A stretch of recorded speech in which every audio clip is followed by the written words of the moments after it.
programs offer many languages. Please visit suprememastertv.com/schedule.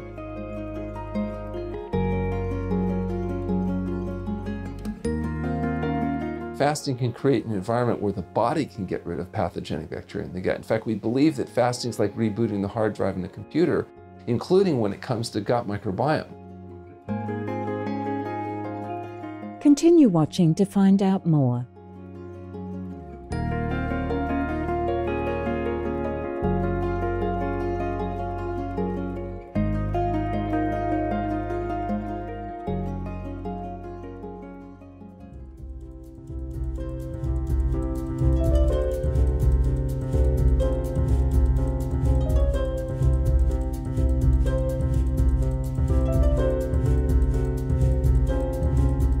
Ira Mamia Deya means today is a beautiful day in the Cook Islands Maori language, one of the official languages in the Cook Islands.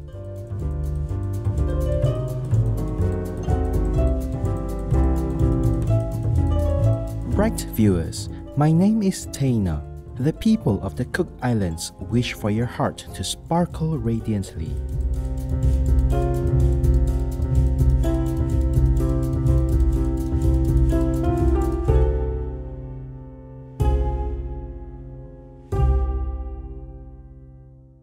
Welcome to today's program, Fasting Ourselves Out of the Pleasure Trap.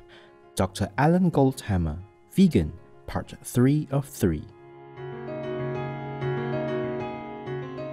In our 3-part series, we are honored to feature health expert Dr. Alan Goldhamer. He is a chiropractor and has been vegan for more than 40 years.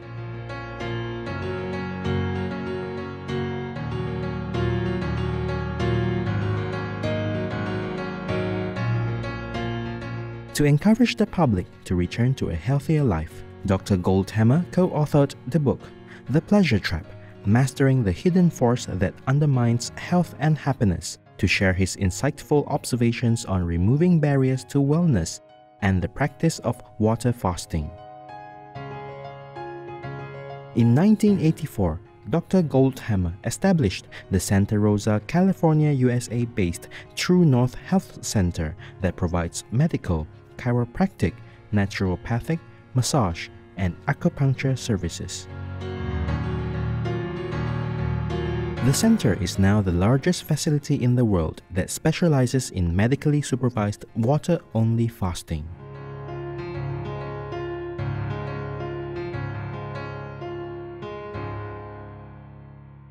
During previous episodes, Dr. Goldhamer discussed how many chronic conditions affecting us today, such as obesity, diabetes, cardiovascular disease, and autoimmune disorders, are predominantly the result of excess eating.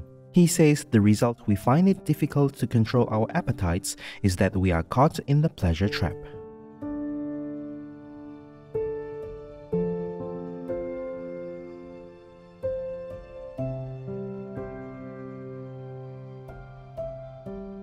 The processed substances added to our foods artificially stimulate the production of dopamine and other pleasure chemicals in our brains. The more dopamine, the more pleasure, so it perpetuates a cycle of overconsumption. His effective method to end this cycle is through a medically supervised water fast and a vegan whole foods diet. Today, Dr. Goldhamer will continue to share his wisdom on progressing to a healthier lifestyle. We recommend that people eat a whole plant food diet, fruit, salads, steamed vegetables. So that includes things like potatoes, rice, starchy vegetables, and excluding animal foods, so meat, fish, fowl, eggs, and dairy products, and excluding the chemicals added to food in the form of salt, oil, and sugar. And we don't use oil in its fractionated form. Of course, you do need things like fat, and it comes from your whole plant foods. So your fruits, vegetables, grains, legumes, nuts, and seeds all have a certain percentage of their calories coming from fat. And it turns out you get all the fat you need from eating the diet you're designed to eat, which is a whole plant food diet.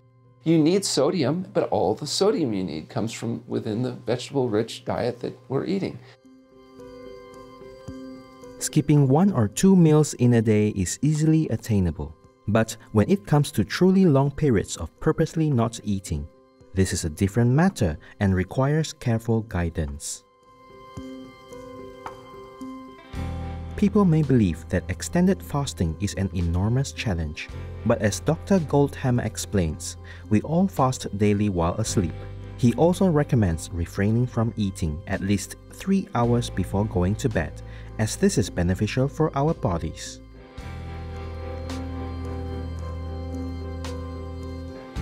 I might want to point out that fasting is done by everyone. Everybody fasts when they go to bed at night and they don't eat for whether it's 6 hours or 8 hours or 10 or 12 or even, as we often recommend, 16 hours. People are fasting, and then they break that daily fast with something often called breakfast or break fast. And so now the question is, what about with intermittent fasting? What if we narrow the feeding window, which is often recommended? So by not eating 3 hours before you go to bed, let's say you don't eat after, say, 6 o'clock, and you don't eat breakfast, say, before 9 a.m., well, now you've got a period of anywhere from 12 to 16 hours, depending on the specifics, where you're fasting. And some have suggested that even that brief period of intermittent fasting is enough to induce hormone changes and other changes over time, cumulatively, that may have health-promoting benefits. It's also possible by narrowing the feeding window to 8 or 10 or 12 hours a day, that you may tend to eat less. And there's some suggestion that even for people that aren't eating an ideal diet, they may consume less calories if they are eating from one period to another rather than all day and all night long. Also, by not eating for 3 hours before you go to bed, you may find people sleep better, sleep more, have a higher ratio of non-REM deep sleep, and may get some additional benefits, just not from eating, right before you go to bed and having all that activity going on in your body. Everything we consume enters the gastrointestinal tract, and if we regularly eat animal products, some of our gut bacteria will not be beneficial for us.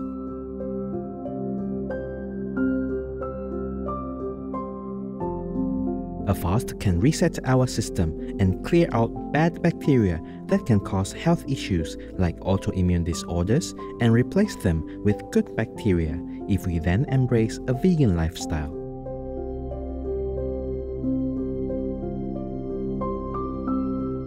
Fasting can create an environment where the body can get rid of pathogenic bacteria in the gut. In fact, we believe that fasting is like rebooting the hard drive in a computer, including when it comes to gut microbiome.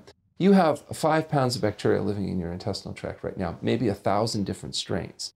These are living creatures, living, eating, drinking, and defecating inside you right now. So you have 5 pounds of bacteria pooing inside your body as we speak. And what your body poos inside you will depend on what you feed them.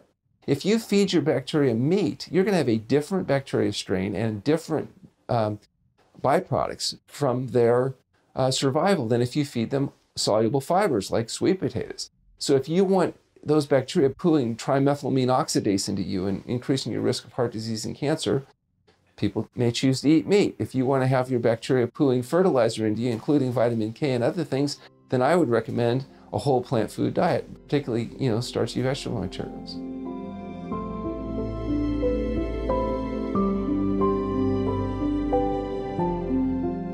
For people currently in the pleasure trap and craving unhealthy addictive substances, fasting is a positive step towards change by giving the body time to heal. Abstaining from food for a period also provides an opportunity for people to rest, adjust, and contemplate inwardly.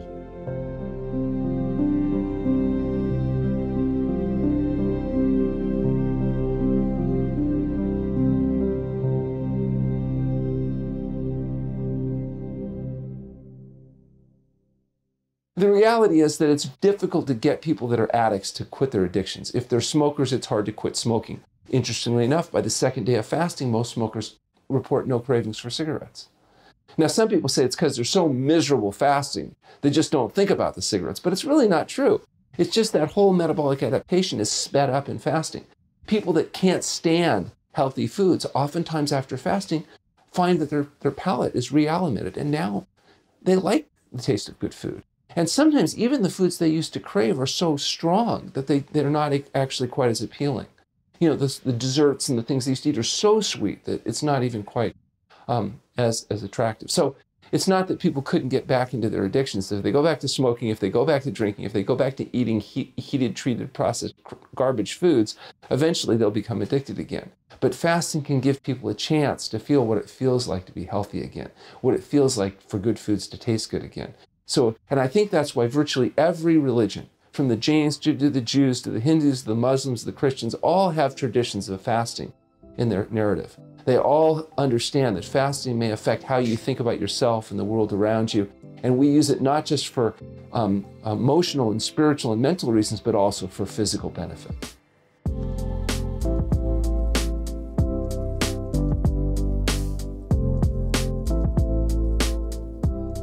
Expert guidance is highly recommended for long-term fasting, but there is also a simpler option that we all can practice daily to improve our health, as Dr. Goldhamer explains.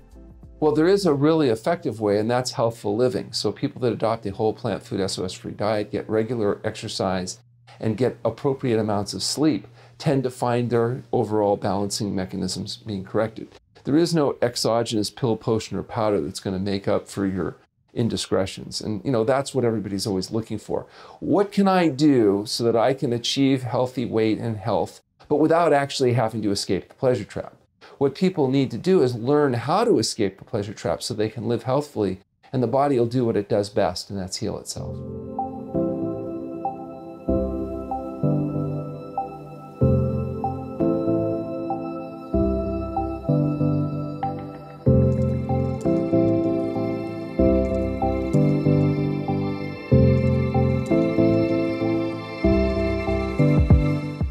We appreciate Dr. Alan Goldhamer sharing his medical expertise with us and providing practical ways to escape the pleasure trap.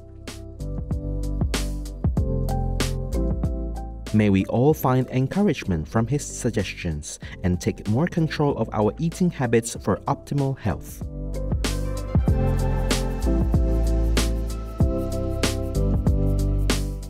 To learn more about the True North Health Center, please visit healthpromoting.com. Dr. Goldhamer's book, The Pleasure Trap, is available at amazon.com. Virtuous viewers, we are glad to have had you with us today. Up next is Buddhist Stories, The Land of Amitabha Buddha, Part 4 of 7 on Between Master and Disciples, right after noteworthy news. May your pure heart beautifully blossom like a fragrant flower.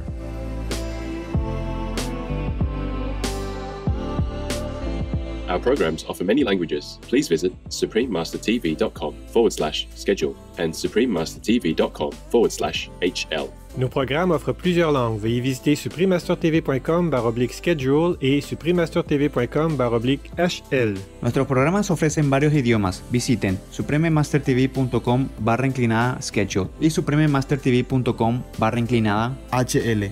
รายการของเรามีให้หลายภาษาโปรดดู suprememastertv.com/schedule และ suprememastertv.com/HL